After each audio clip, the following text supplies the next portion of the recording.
ইসলামী রাষ্ট্র ছাড়া কোরআনের সকল আয়াতের উপর আমল করা সম্ভব না। ইসলামী রাষ্ট্র ছাড়া কোরআনের উপর আমল করা সম্ভব না। আপনি সারা জীবন কোরআন পড়ছেন, সারা জীবন মাদ্রাসায় কোরআন পড়াইছেন, কিন্তু কুতিবা আলাইকুমুল কিসাস, কিসাসের এই বিধান সারা জীবন পড়াইতে পারেন মাদ্রাসায়, কিন্তু রাষ্ট্র ছাড়া কিসাসের এই বিধান কেউ বাস্তবায়ন করতে পারবে না।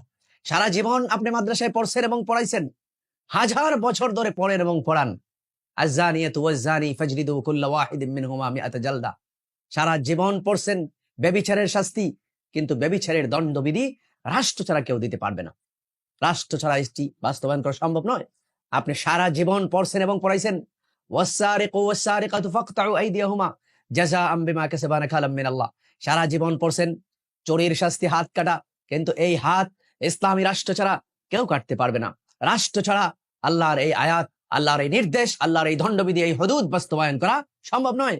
সারা জীবন আপনি পড়ছেন এবং পড়াইছেন, হাজারো বছর ধরে মাদ্রাসায় পড়ছেন এবং পড়াইছেন এবং পড়াইতে থাকবেন। ইয়া আইয়ুহাল্লাযীনা আমানুত্তাকুল্লাহ ওয়া যারু মা বাকিয়া মিনার রিবা ইন কুনতুম মুমিনিন।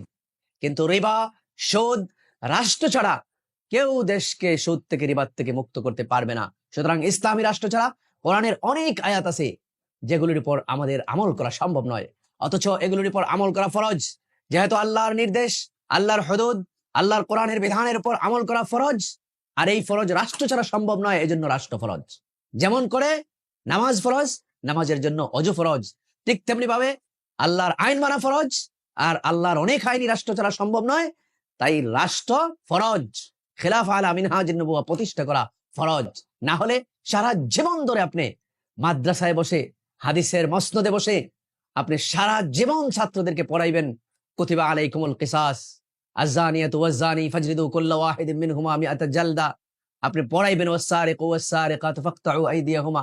সারা জীবন ধরে ওয়াস-সারিকু ওয়াস-সারিকাতু ফাকতাউ আইদিয়াহুমা পড়ান, কিন্তু এর উপর আমল কখনো রাষ্ট্র ছাড়া সম্ভব হবে না।